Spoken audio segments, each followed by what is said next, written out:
2022 has been a pretty crazy NFL season in all accounts, including multiple teams that many people thought were going to be pretty good this year turned out to be not even close to what we expected. In today's video, we're going to be going over the 3 most disappointing teams this year and why I find them disappointing for their play thus far. If you are new to the channel, be sure to subscribe and drop a like on the video if you guys do enjoy it. We're on that road to 5,000 subscribers, so if you are new, be sure to subscribe. But with all that being said, let's hop in to the most disappointing teams so far this NFL season. Now, before we hop into my actual list, I want to mention a couple of teams that a lot of the media were high on, but personally, I was not high on these teams. But they got some hype, so I think it's worth mentioning them. The first team that comes to mind is the Arizona Cardinals. I saw many people picking them to go back to the wild card, potentially compete for that division once again. And I just did not see that for the Cardinals this year. I thought with how they kind of ended the year last year, I thought that was going to represent their season this year, including not having D-Hop for the first 6 games. I thought that was going to hurt them get off to a slow start. And to be fair to the Cardinals, they haven't played a game all season with all of their weapons. So I definitely think you got to take that into account with how their season has turned out. But I definitely think that they've been disappointing for some people that were high on them. Another team that fits this criteria of the media being pretty high on them, but I was not, would be the New Orleans Saints. I thought the Saints would have a good defense. Their offense would kind of struggle. I thought there was some potential for them if Michael Thomas came back, stayed healthy, and they had him, Kamara, and then Chris Olave. I thought there was some very nice weaponry that they could have to work with Jameis Winston. But Winston got hurt. He hasn't gotten his starting job back. They have a quarterback carousel going on there now with Andy Dalton playing quarterback. And I feel like in the media, there were some people that thought that they could take this division this year. So they're the second team on my list where the media brought them a lot of hype, but I wasn't really buying into them. Now, for my honorable mentions on my list, I have 3 separate teams. I think the most disappointing to me that could not make my initial list was the Las Vegas Raiders. I thought they had a pretty good roster, especially on the offensive side of the ball. Once again, Josh McDaniels is turning out to not be a great head coach. Their offense hasn't looked great up until recent. I think they've started to score more points recently. They finally got Devontae Adams rolling a little bit, but with the weapons that they have on that side of the ball, I just cannot believe it's taken this long for them to finally have a functional offense. You have Josh Jacobs, who's looking like one of the best running backs in the league this year. Darren Waller, he has been hurt for like almost the entire season, but you had him to start the season and the offense was still not working then. Devontae Adams, of course, one of the best receivers in football, and you can even throw in Hunter Renfrow, who is one of the best slot receivers in the league. And their offense has just not been very good up until recent, and their defense has been atrocious. I didn't think it was going to be a great unit, but I thought Max Crosby was going to get a little bit more help than he has gotten this year, and their defense has just not been able to stop anybody, and that's really been the downfall of their team. So they're the first team on my honorable mention list. Coming in at number 2 is the Tampa Bay Buccaneers. I thought the Bucs were going to be a potential Super Bowl contender once again, and I think at this point, I'm almost ready to kind of rule them out from that. They're one of the worst running teams in the history of the NFL. They're averaging like 3.4 yards per carry, which is just astronomically bad. And they're relying on 45-year-old Tom Brady to carry their offense, and he hasn't been protected well. They've lost a lot of pieces on their offensive line. Tristan Wirfs got hurt this past weekend, and their defense has taken a step back as well. They've dealt with a lot of injuries, but they also just have not been playing good.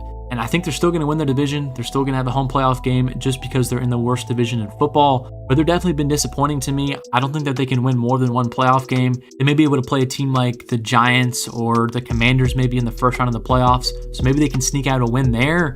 But after that, I mean, it gets tough with how they've been playing. But again, you can't rule out Tom Brady if you let him in the dance in the playoffs. But right now, the Bucs have looked very disappointing. And coming in at number 3, my final honorable mention has been the Indianapolis Colts. I thought the Colts were a well-rounded team. I thought if you brought in the veteran quarterback presence of Matt Ryan to replace Carson Wentz, he could bring some stability to the offense, not turn the ball over as much, be smarter with the football, and the Colts could have returned to their 2020 form with Phillip Rivers.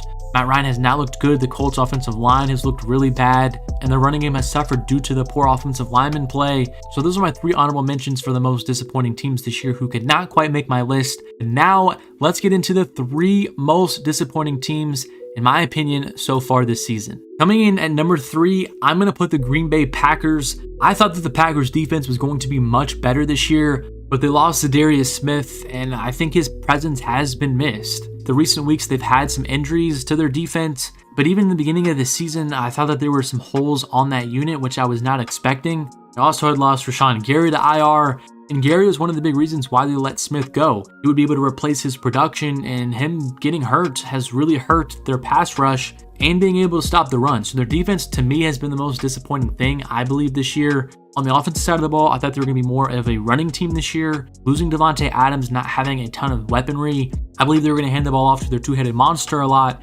And that's really been the case. I feel like they've been running the ball a lot more as far as recently. But Aaron Rodgers has gotten banged up with his broken thumb. He hurt his ribs last Sunday. So he's been banged up. The offensive line hasn't played great. And then you combine that with no weaponry and getting down early in games, you're not really able to run the ball a whole lot.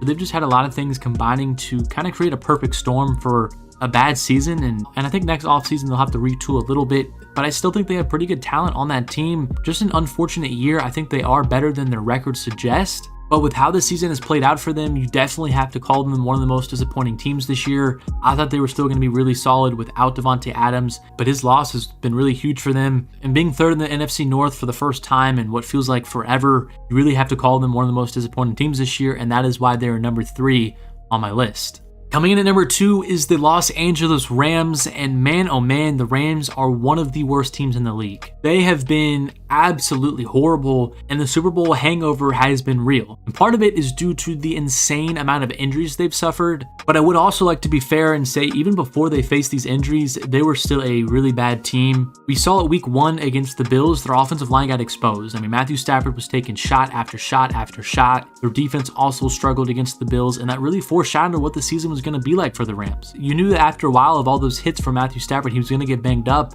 He's now had 2 concussions in the past 3 weeks, and he may not play again the rest of the season. We'll still see on that, but it doesn't really matter at this point. Cooper Kupp has now suffered 2 ankle injuries. He likely could be out for the season as well. So there's your 2 probably best offensive players are gone. Cam Akers has been in the doghouse. He hasn't been able to play all year. Darrell Henderson, they got rid of him. And Allen Robinson has been a disappointment. He also got hurt this past Sunday. He's out for the year. You combine all those elements with the worst offensive line in the league statistically, and this is what you get. And then on defense, they've been okay, but they definitely haven't been as good as they were in previous years. Jalen Ramsey does not look like himself. He's been getting torched all year long. Aaron Donald still looks very nice, but he does not look as dominant without a Von Miller or another good pass rusher on the other side of him. And at one point, this team was 3-3, but they've now lost 5 straight games, and it's just really gone downhill for the Rams. But at this point, their season is over, just like the Packers. And when you're an ex-Super Bowl champion and there's 6 games left, and that's what people are saying about you, they're saying your season is already over at this point. And that is why the Rams are number 2.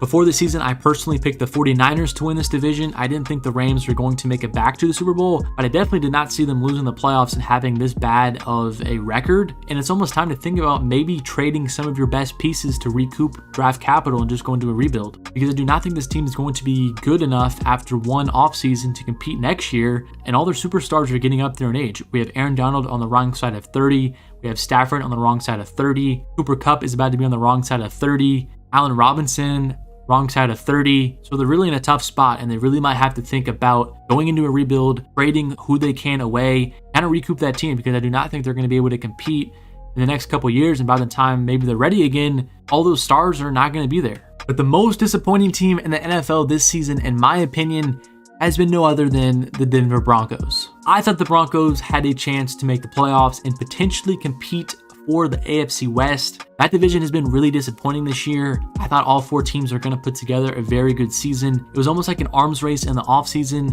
Every single one of those teams made multiple moves to get star players on their team. So it was setting up to be a crazy year for the AFC West, and it's just really been the complete opposite. It's really been the Chiefs, and that's pretty much it in that division. I don't even know where to begin with the Broncos. Russell Wilson has looked horrible. Nathaniel Hackett has a chance to be the worst coach in the league. The only bright spot about them has been their defense. Their defense is actually one of the best in the NFL, despite basically losing their defensive coordinator last year, Vic Fangio. They also traded away Bradley Chubb, and their defense still remains really good. It's just that their offense can't score any point, and that's really disappointing because I saw the talent on that team. Cortland Sutton, KJ Hamler, Jerry Jeudy, and then Javonte Williams and Melvin Gordon. I just really thought Prime Rush was going to be here for the Broncos. With all these weapons, they were really going to take advantage of that offense and put up some really good points and numbers. And that's been farther from the truth. They've had the worst offense in the league, which is crazy to say, with Russell Wilson and all the pieces that they have on that side of the ball. I would also like to be fair and talk about some of the injuries they've suffered on the offensive side of the ball, especially their offensive line. Billy Turner's been put on IR, Casey Tucker on IR, Lloyd Cushenberry to IR, Garrett Bowles to IR. That's a ton of injuries on your offensive line, and that's definitely shown up for them this season. Tim Patrick also was on IR before the season even began. Jerry Jeudy has missed some time. Javonte Williams tore his ACL. Melvin Gordon's not even on the team anymore. And there's reports that Russell Wilson has even been banged up with a hamstring and something in his shoulder. So there's been a lot to dissect from the team, but I still think if they had all those pieces and didn't suffer such harsh injuries, I don't think this team is coached well enough to be a playoff team in what I thought they were going to be before the season. But just based off of their expectations and how bad they have been this year, they have to be the most disappointing team in the NFL. But those are some of the most disappointing teams in the NFL this year. But let me know what you think the 3 most disappointing teams are down below,